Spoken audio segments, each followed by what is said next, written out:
10절 보시겠습니다. 예레미야 29장 10절.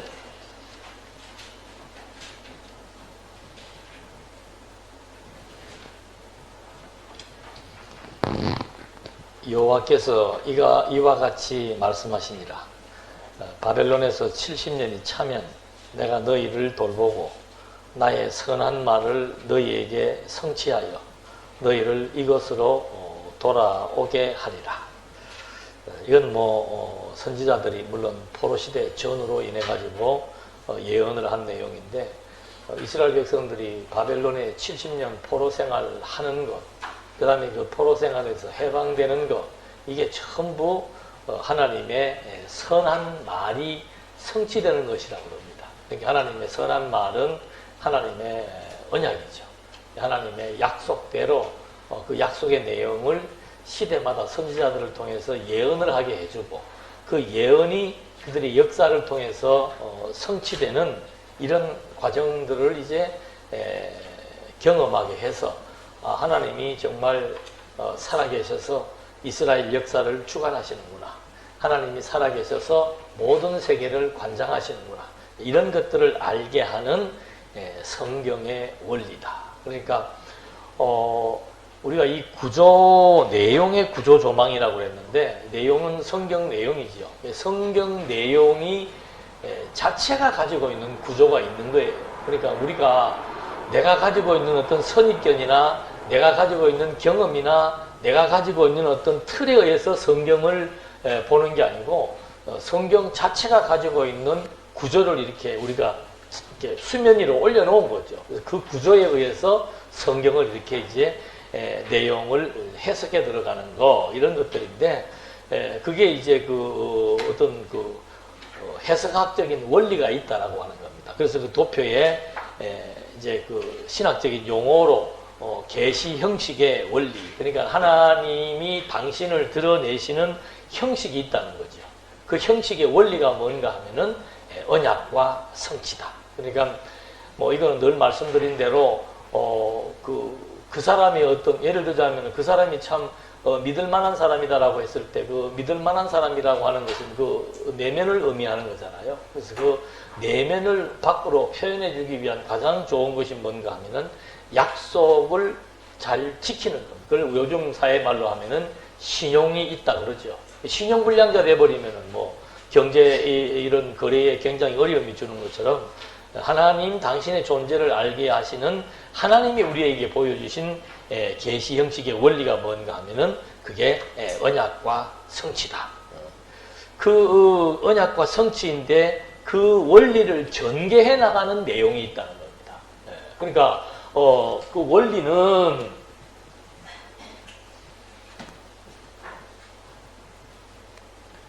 이 중간에 십자가 그리스도가 있죠.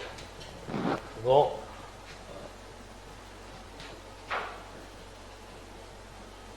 하나님의 존재, 스스로 존재하시는 분, 그걸 이제 우리에게 알게 하는 것이 계시다.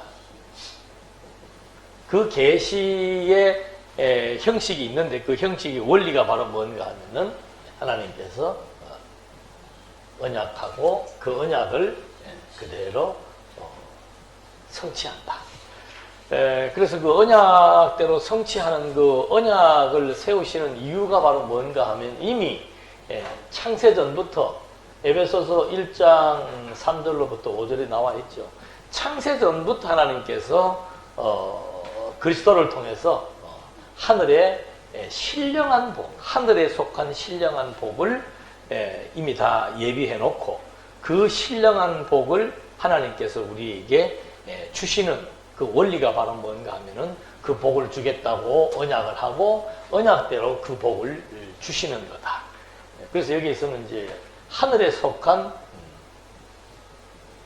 신령한 복이다, 이렇게 이제 창세전부터 하나님이 계획해 놓고 준비해 놓은 것을 얘기했고, 그래서 그거를 드러내시는 형식의 원리가 언약과 성취다. 그럼 그 내용이 뭔가? 그 내용은 에베소서에서 이미 말한 대로 뭐예요? 그 내용은 복이죠. 그래서 하나님께서 인류의 시조인 아담을 만들어 놓고 복을 주시는 거란 말입니다. 그러니까 우리는 이런 질문을 할 수 있죠. 하나님이 왜 아담에게 복을 주셨을까? 질문할 수 있단 말입니다. 왜 복을 준 거예요? 왜 복을 준 거예요? 여기 복 주시기로 뭐 했으니까? 작정했으니까. 그거 왜 작정한 거예요? 그 복을 주시는 형식의 원리를 통해서 당신의 존재를 우리에게 알게 하려는 데 있다. 이게 이제 어떤 주제를 가지고 논리적으로 이렇게 귀결에 들어가는 겁니다. 그러니까 우리가 공부를 할 때는 1차적으로는 하나님께서 아담에게 복을 주셨다. 이제 그걸 찾는 겁니다. 그다음 두 번째는 스스로 그런 질문을 해야 돼요. 왜 복을 주셨을까? 그거는 이미 창세 전부터 하나님께서 이 복을 통해서 당신의 존재를 드러내고 그 드러내시는 것을 결과를 통해서 당신이 스스로 계시는 하나님 여호와다 하는 사실을 우리에게 확정시켜서 자기 백성들과 하나님과 무슨 관계를 이루어 나가는 거예요. 그게 예배적 관계입니다. 영적 관계로서의 예배적 관계를 유지해 나가는 것. 그래서 피조물인 인간은 하나님이 어떤 분이신지 이 원리를 통해서 알고 하나님을 의지하고 경외하는 삶. 이것이 이제 결과적으로 나타나게 되는 거죠. 그래서 하나님께서 이제 언약을 했기 때문에 아담을 만들어서 언약을 했고 그 언약을 이제 계속 유지시켜 나가는 거예요. 두 번째가 누군가 하면은 노아에게도 또 뭘 주시는 거예요? 복을 주시는 거예요. 그 다음에 아브라함에게도 복을 주십니다. 그럼 여기서 끝나나? 아니죠. 이게 이제 구약에서 하나님께서 주신 그 복입니다. 근데 이 복은 이제 하나님이 복을 주시겠다는 것에 대한 약속이죠. 근데 그 약속이 반드시 시장을 통해서 이루어져야만 하나님은 약속을 지키시는 분이다. 그걸 우리에게 알게 해주는 거예요. 근데 이제 이 기간이 엄청나게 긴 기간이니까 하나님께서 아브라함에게 복을 주시고는 그 복이 이스라엘의 역사를 통해서 어떻게 해요? 한번 성취되도록 그렇게 하나님이 섭리의 패턴을 정해놓은 겁니다. 그러니까 아담, 노아, 아브라함 멀어요. 그러니까 이 아브라함 이후로부터는 하나님이 복을 주시겠다 해놓고는 요 복을 이스라엘의 역사, 이거 갖다 우리는 역사서라고 얘기를 하죠. 이스라엘의 역사를 통해서 하나님께서 이스라엘 백성들에게 복을 그대로 이루어주는 거예요. 그러니까 그게 이제 이 중간에 하나 나와 있는 에레미야가 말한 대로 복을 받은 이스라엘이 실제로 그 복을 누리게 하기 위해서 포로 생활 시켰다가 반드시 회복시켜 주시는. 그래서 이 복의 내용이 뭔가 하면 이제 이 복의 내용이 뭐예요? 이게 나라다 이 말입니다. 그래서 이 나라가 아브라함 때 와가지고는 이제 명칭이 붙습니다. 이스라엘 나라가 이제 하나님께서 이제 예수님이 오실 때까지 섭리해 나가시는 섭리의 패턴이죠. 그런데 그 이스라엘 나라를 그냥 이스라엘 나라로만 끝내는 게 아니고 하나님이 특성화시킨다 그랬습니다. 그래서 모세 때 이 이스라엘 나라의 성격이 뭔가 하면은 제사장 나라다. 왜 제사장 나라일까? 하나님과 하나님에게 복을 받은 하나님의 백성들과의 관계는 제사를 드리는 예배적 관계이기 때문에 그렇다는 거예요. 그래서 제사장 나라라고 규정을 해주는 겁니다. 그러니까 여기에 나온 이런 용어들이 그냥 뭐 이렇게 이거다라고 그냥 명시해 주는 게 아니고 다 원인이 있고 이유가 있고 동기가 있는 거죠. 그러니까 이 제사장 나라, 왜 이스라엘 백성들을 제사장 나라로 규정을 해줬을까? 자, 그러면 제사장 나라라고 하는 것은 하나님에게 제사를 드리는 나라를 의미하는 건데 왜 이스라엘 백성들은 하나님에게 제사를 드려야만 되는가? 이게 하나님의 창조의 원칙 속에 나와 있는 거죠. 하나님이 아담을 창조할 때 하나님의 형상, 하나님의 형상은 그 가장 본질적인 형상이 영이라고 그랬죠. 예수님도 하나님은 영이시니 딱 그런다고. 하나님의 형상 따라 아담을 창조했다는 거죠. 그 하나님의 형상 따라 아담을 창조했기 때문에 그 아담은 하나님의 아들이고 그 아담은 영적인 존재로서 영의 본체이신 하나님에게 예배를 드리는 이것이 기본적인 종교성으로 구성된 거예요. 그래서 모든 인간에게는 종교성이 다 있다는 겁니다. 이런 관계로 하나님이 이 아담을 만들었기 때문에 이스라엘 백성도 마찬가지예요. 여기도 지금 계속해서 노아 때도 오면 그 노아 때 그 타락의 내용이 뭔가 하면은 하나님의 아들들이 사람의 딸들과 결혼을 했다는 거죠. 그러니까 거기에 명시되는 하나님의 아들이라고 하는 것은 바로 이렇게 창조하신 아담을 선택했고 그 다음에 아담의 아들인 가인과 아벨 중에서 아벨을 선택해가지고 계승되어지는 혈통, 그걸 하나님의 아들이라고 명시를 한 거예요. 그렇게 해서 계속 아브라함 때까지 이렇게 전개되어 왔는데 아브라함 때 와가지고도 하나님께서 아브라함에게 복을 주셔서 나라를 세워주겠다고 약속을 하셨는데, 자, 이 나라가 어떤 나라가 돼야 되는가? 하나님께서 이스라엘 백성들 애굽에 400년 종살이하고 홍해를 건넌 다음에 그들의 신분을 뭐로 바꿔줬다고 그랬습니까? 노예의 신분을 뭐로? 하나님의 아들들이라고 보면. 그 굉장히 중요합니다. 이 출애굽기에서. 출애굽기는 막 해방받고 하는 건 역사적인 사건이지만 그 의미로서 중요한 것은 뭔가 하면은 노예를 하나님의 아들로 신분 세탁을 해야지. 신분을 교체해버린 거예요. 바꿔버린 거예요. 그렇게 해놓고 나니까는 이제 이 백성들은 하나님의 아들이 된 겁니다. 하나님의 아들이 되었으니까 이 아들은 아버지 하나님과 무슨 관계가 돼야 되는가? 똑같은 거예요. 하나님의 형상 따라 만든 아담이 하나님의 아들로서 하나님의 형상을 따라서 만들었기 때문에 영적 존재가 되었고, 그 영적 존재인 하나님의 아들은 영의 본질이신 하나님과 영적인 교류, 즉 예배, 제사의 관계가 형성되었다. 그러니까 이스라엘 백성들 애굽의 종살이 노예 생활할 때는 예배를 못 드려요. 그런데 그들을 하나님이 해방시켜가지고는 너희들은 내 아들이라고 규정해주고, 아들이기 때문에 이 민족, 이 국가는 반드시 나에게 제사를 드리는 종교적 관계가 형성되어 있는 것을 여기서 명시를 해주는 겁니다. 자, 이 나라가, 이 복은 이스라엘을 의미하고 이 이스라엘은 제사장 나라이다. 그런데 다윗 때 와가지고 이제 이 나라를 지배해 나가는 통치자가 세워지죠. 이때 또 한 번 이 나라의 성격이 또 한 번 새로운 성격으로 규정이 됩니다. 우리가 이제 사무엘서 공부하면은 나오겠습니다만은 사울과 다윗의 아주 그 근본적인 차이점이 뭔가 하면은, 이제 베냐민 지파, 유다 지파는 뭐 우리가 다 알지만은 그 본문에 아주 중요한 게 뭔가 하면 통치 형태가 다르다는 겁니다. 나라를 다스리는 그 형태가 다른 거예요. 백성과 사울은 하나님과 단절된 상태에서 국가를 운영하는 정치체제. 다윗은 하나님의 뜻에 의해서 나라를 다스려 나가는 신탁 통치체제. 신에게 모든 것들을 위임받고 모든 뜻을 물어가지고 나라를 다스려 나가는 그런 신정정치라고 그러죠. 신이 나라를 다스려 나간다 하는 그 신정정치. 신정정치 제도인데, 이 신정정치를 해나가는 세 가지의 직분이 있습니다. 신정정치라고 하는 것은 하나님이 직접 세운 자들에 의해서 다스려 나간다는 거예요. 하나님이 직접 세웠다는 것에 대한 증거가 뭐예요? 하나님이 직접 세웠다는 증거가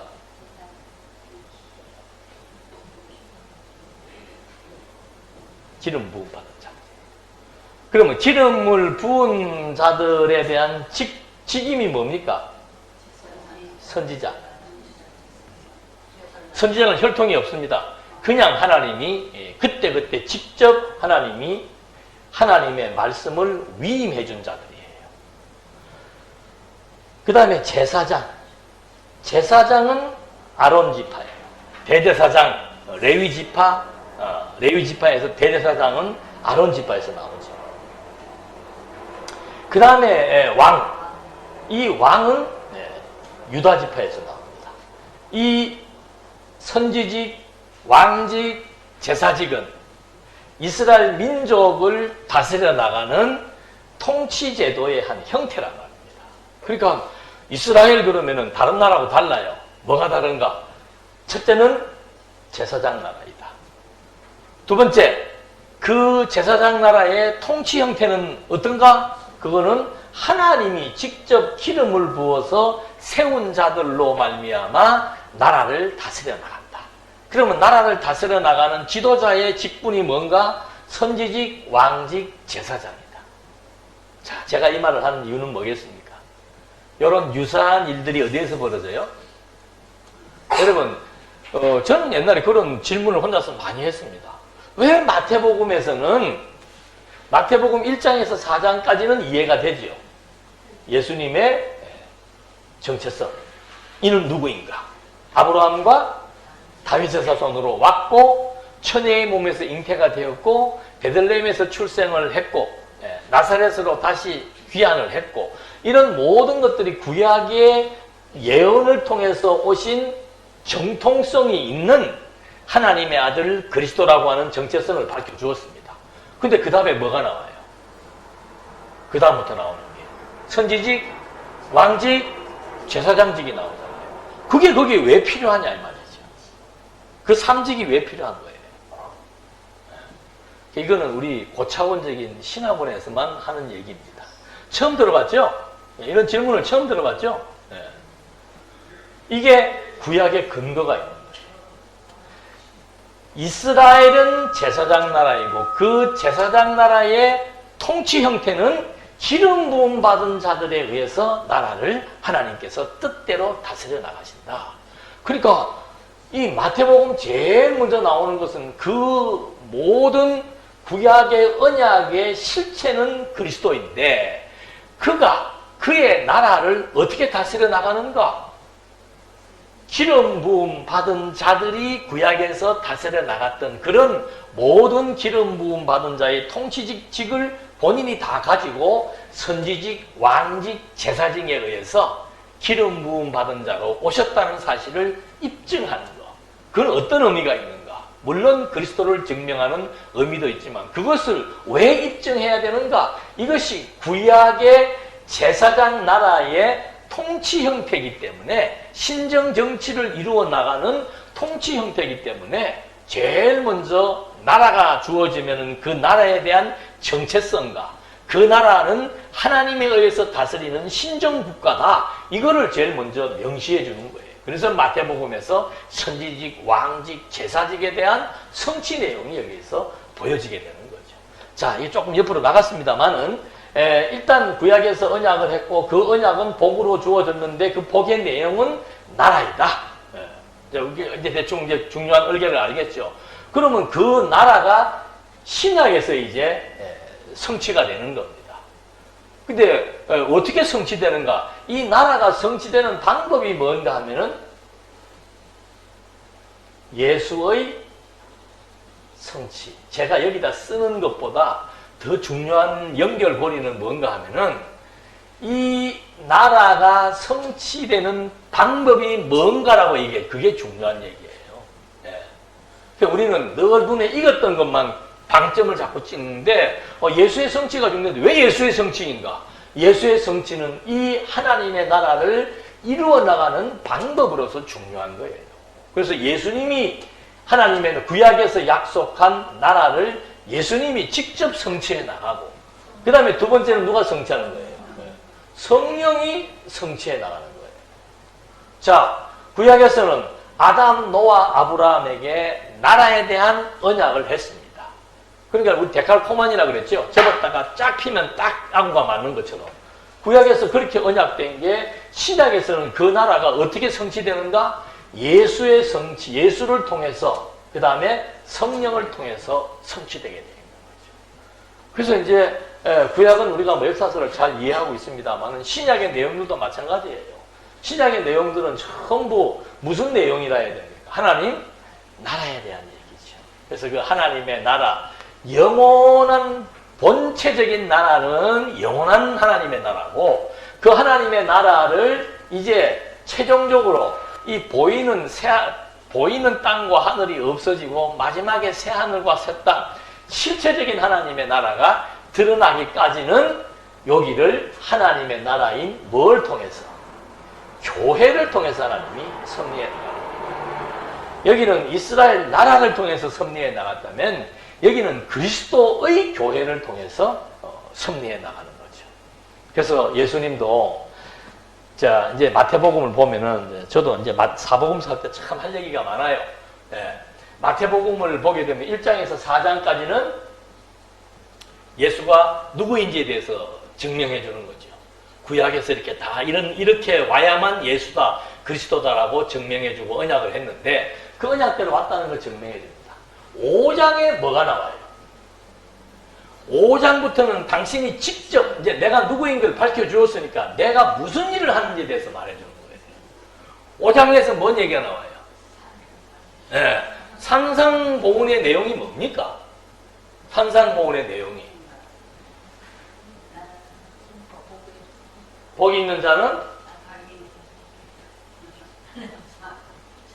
복 이꼬로 천국을 말해줘요. 예수님이 와가지고 복과 하나님의 나라에 대해서 지금 선포하고 있는 거예요. 그걸 왜 선포하는 겁니까? 복의 주체가 자기이고 자기를 통해서 하나님의 나라가 건설된다는 그 얘기를 지금 이제 자기가 누구인지 밝혀주고 난 다음에 첫 포문이 바로 뭔가 하면은 복과 하나님의 나라에 대한 얘기를 해주고 있는 거죠. 그러니까 이게 성경이 이거 누가 이렇게 찌어 맞춘 것도 아니야. 예. 이 성경 자체가 가지고 있는 구조를 통해서 이게 확연하게 드러나게 되어 있다는 거죠. 그렇게 해서 이제 그 다음 내용으로 쭉 전개가 되는데, 그래서 이 성경의 구조는 이런 그 원리의 구조에 의해서 전개되고 있다. 여러분, 우리는 신약의 그 구조 체계를 우리가 구약은 자손 땅 통치로 얘기하잖아요. 근데 신약에 와서는 교회의 뭐예요? 기초다. 그 다음에 성령이 와서 교회를 설립했다. 그리고 설립된 교회를 양육하고 무장하고 투쟁케 해서 성장시킨다. 그리고 마지막에 그 교회가 성령의 예언에 의해서 승리한다는 것을 말해주고 있다. 왜 여기서 교회를 중심으로 말하고 있다 그랬어요? 신약의 논리가 왜 교회를 중심으로 이렇게 전개되고 있습니까? 구약의 자손 땅 통치는 나라의 구성의 요소입니다. 그 구약의 이스라엘의 나라는 신약에서는 이제 그리스도를 통해서 실체적인 교회로 설명이 되는 거예요. 그래서 자, 대비를 시키면 구약에서 이스라엘 나라의 구성의 요소는 국민, 국토, 국권이죠. 국민은 누구가 국민이 됩니까? 아브라함의 씨예요. 국토는 가나안 땅이에요. 국권은 유다 지파에게서 나온 왕입니다. 이게 구약에서 말하고 있는 나라에 대한 구성 요소입니다. 이걸 우리는 모형이라고 그러는 거예요. 모형. 자, 예수님은 이제 왜 신약에서는 이 교회를 중심으로 이 논리가 전개되는가?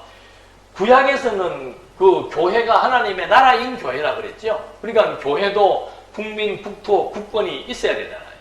그래서 이 교회는, 교회의 국민은 어떤 사람이에요? 똑같이 대비시키면 돼.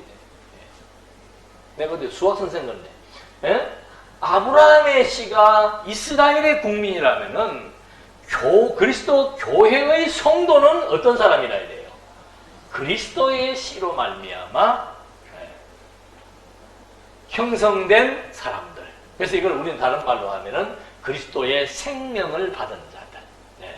그리스도의 지체 또는 그리스도의 교회, 그리스도의 생명체 이런 얘기를 한단 말이에요. 그 다음에 이제 이 교회는 사도행전에서 뭐라고 얘기하는가 하면 그 교회가 어디까지? 구약시대 때는 가나안이라고 하는 국한된 곳이었다면 이거는 어디예요? 세계예요. 세계. 땅끝. 그래서 교회가 계속해서 지금 어디까지 왔어요? 예루살렘에서 시작한 교회가 어디까지 온 거예요? 수정구 시흥동까지 왔다니까. 네. 그 시정구 시흥동에 있는 교회가 또 어디로 계속 또 펼쳐나갑니까? 중국 지역으로, 중동 지역으로, 그리고는 다시 어디로? 예루살렘으로. 다.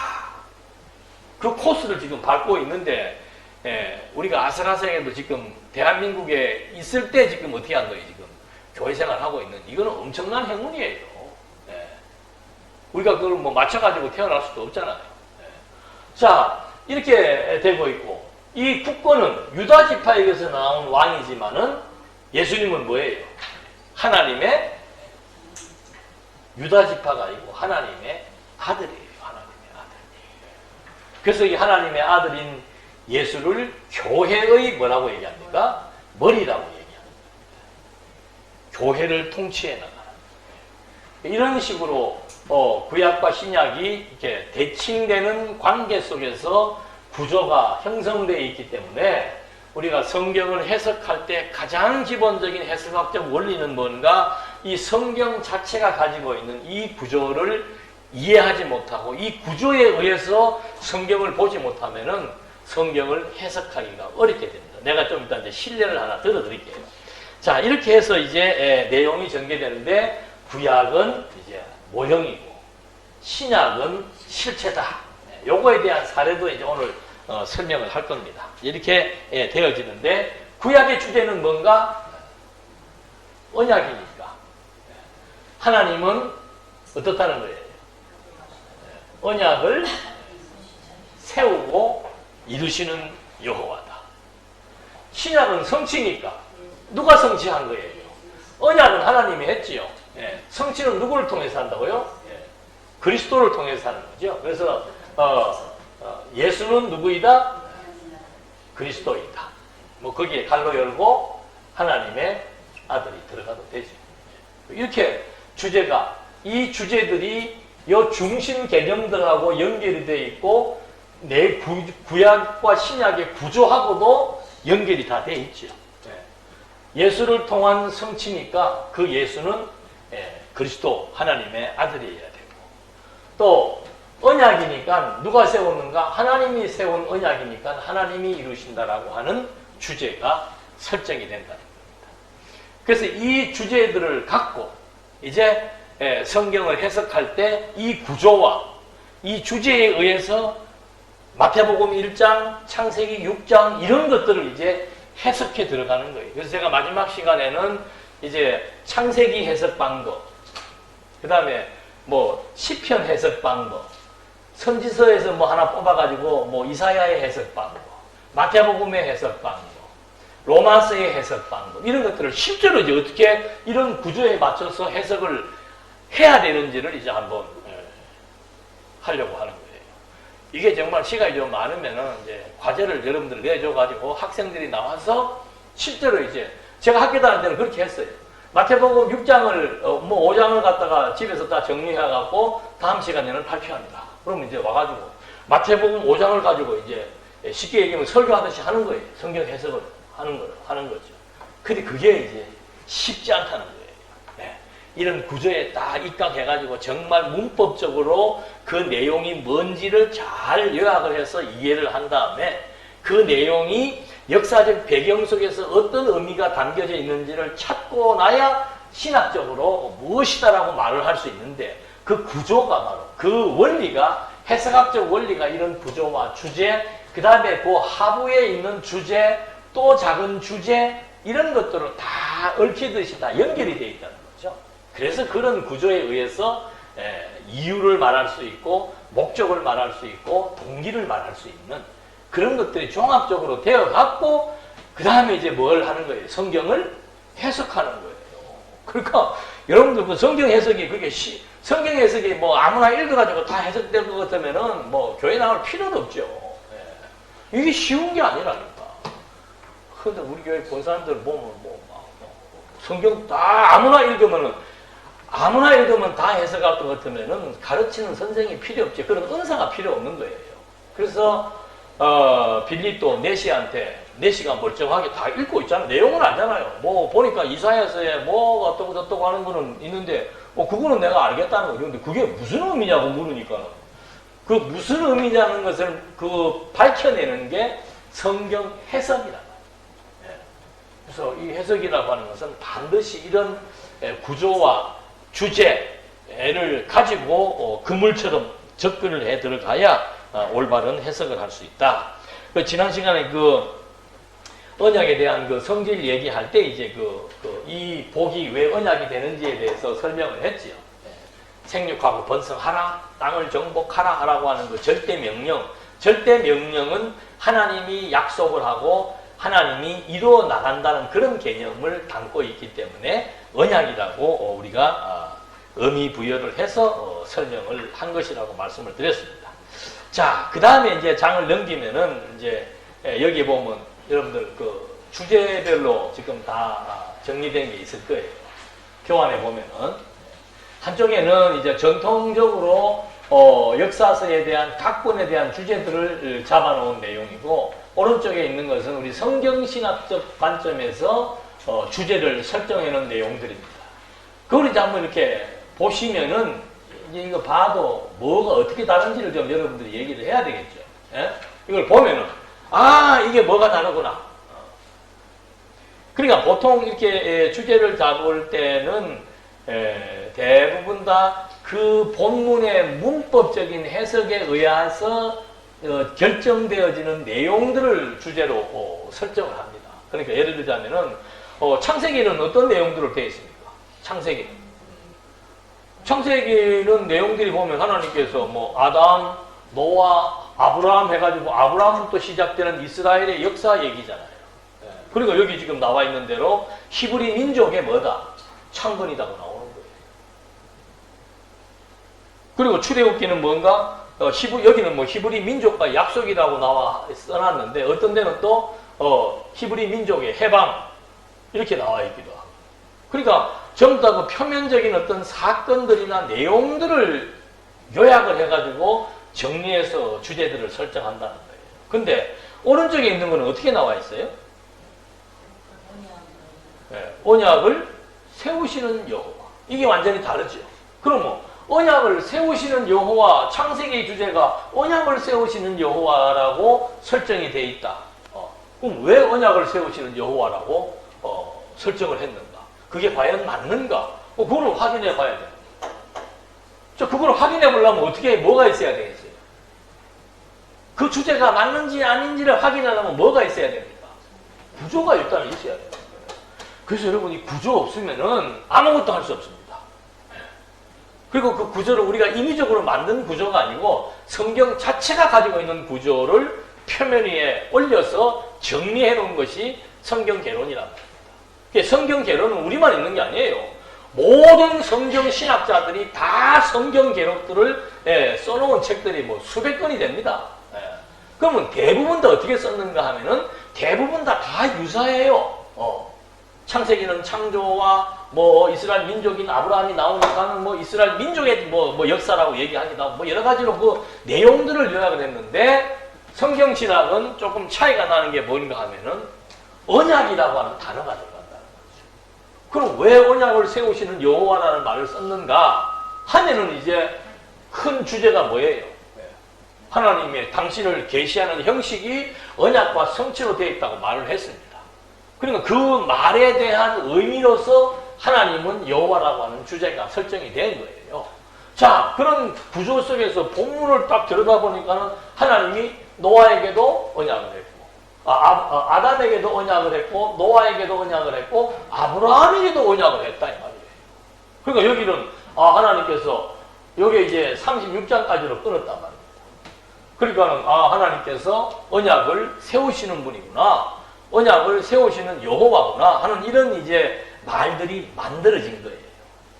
그러니까 그 말들, 하나님은 언약을 세우시는 여호와라는 말들이 만들어지기까지는 반드시 그 배경 속에 구조가 딱 완벽하게 자리를 잡아야 그것을 정확하게 끄집어낼 수가 있다는 거예요. 자, 보면은 여기서부터 아담으로부터 노아 때까지 6장까지만 보더라도 언약만 있는 게 아니잖아요.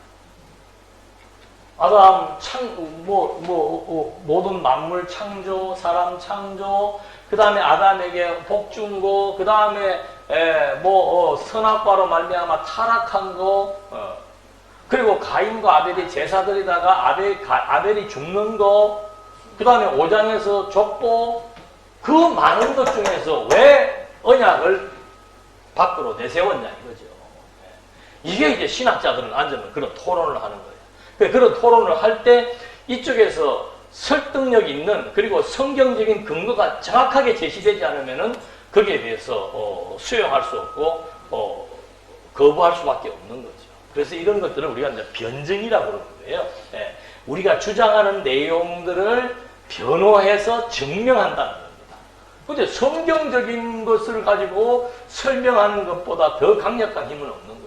그 보면은 왜 그러냐고 물었을 때 여기까지의 몇 가지의 사건이 있지만 이 사건들이 이 약속과 관련이 있음을 설명해 주면 되는 거예요. 자, 그 다음에 노아 때부터 아브라함 때까지도 마찬가지예요. 여기에 큰 사건이 무슨 사건이에요? 홍수 사건이 벌어진단 말입니다. 그 홍수 사건과 그 다음에 9장에 가서 하나님께서 노아에게 아담에게 했던 것과 똑같은 복을 주시는 거죠. 그런 내용들을 연계시켜서 설명할 수 있어야 돼요. 그 다음에 아브라함에게도 하나님께서 복을 주었는데 36장까지는 아브라함이 이삭에게 그 복을 계승시켜주고 이삭은 야곱에게 복을 계승시켜주고 이것이 과연 1장에서부터 36장까지의 내용에 있어서 하나님의 복, 언약이 계속해서 세워지는 것으로 구심점을 잡을 수가 있는지 없는지를 확인할 수 있는 그런 이제 맥락이라고 하는 것은 요것과 요것을 이해하려면은 요 부분과 요 부분, 요것을 이해하려면은 이 부분과 이 부분, 이게 이렇게 확장되어지면서 좌우로 연결이 되고 구조적으로 연결이 되고 그렇게 해서 진짜로 그렇다라고 이제 확정이 되어야만 이 주제가 맞다라고 말할 수 있는 거예요. 그러니까 이런 작업들이 이제 좀 전문적으로 성경을 연구하는 사람들에게 의해서 이루어지는 거죠. 그런 거를 하려는 기본적인 토대가 뭔가 하면은 성경 해석학을 이제 하는 거예요.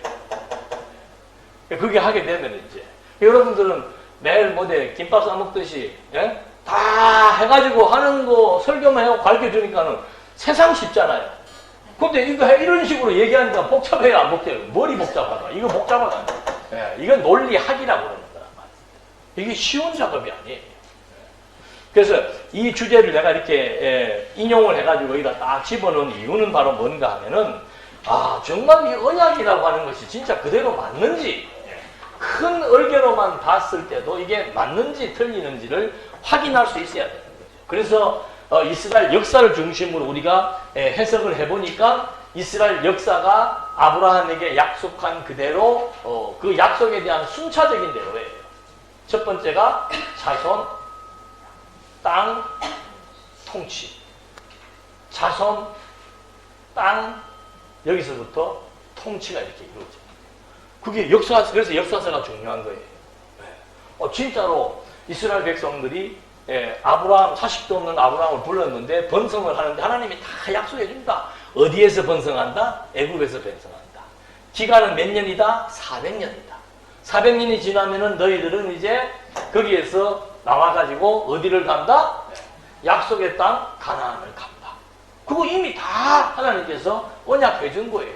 그러니까 이스라엘의 역사가 하나님의 언약대로 순차적으로 이루어지는 과정들을 확인하는 이 작업이 너무도 중요하다는 거죠.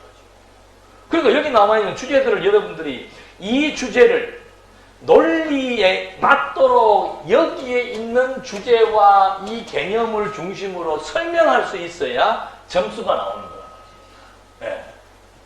그걸 설명하려면은 이게 정말 입체적으로 어떻게 전개되는지에 대해서 정확하게 이해를 해야 되는 거죠. 그래서 이런 그 주제들을 나열을 해놓은 이유도 주제가 다 다른데 사실은 전부 연결되는 거예요. 언약대로 번창하고 언약대로 가나안 땅을 정복하고 언약대로 나라가 세워졌는데 중간에 뭐가 나와요? 분열이 되죠. 분열도 언약이에요. 누구의 언약이에요? 모세 언약입니다. 예. 그래서 이 신명기는 학자들이 신명기를 굉장히 중요하게 다룹니다. 왜? 이 신명기에 나와 있는 모세에게 하나님이 주신 언약, 시내산에서 세운 언약과 모압산에서 세운 언약은 뭔가 하면은 미래적인 거예요. 미래적인 거. 예. 그러니까 신명기에 있는 그 시내산 언약은 이스라엘 백성들이 당장 가나안 땅 들어가면서부터 이렇게 시행해야 되는 법이라면은 모압산 언약은 한참 뒤에, 예, 거의 500여 년 뒤에 발생되어질 사건을 이미 하나님께서 예언의 성격을 띠고 모세에게 모압산 끝에서 신세대들에게 그걸 약속을 해주는 거란 말입니다. 그러니까 그 모세의 모압산 언약의 내용은 뭔가 딴 거 없습니다. 너희들이 나를 섬기지 않고 우상을 섬기게 되면은 내가 너희 나라를 찢어버릴 것이다. 너희를 파멸시켜 버릴 것이다. 그렇지만 너희를 다시 회복할 것이다. 그게 모압산 언약이에요. 근데 보십시오. 솔로몬 이후에 나라가 찢어지잖아요. 왜 찢어지는 겁니까? 하나님께서 하나님에게 제사를 드리라고 하는 성전에서 무슨 행위가 발생하니까? 우상을 숭배하는 행위가 발생하니까 하나님 나라를 찢어버리잖아요. 찢어버리고 북쪽은 망하게 한단 말입니다. 왜 망하게 하는가? 모세와 세운 언약대로예요.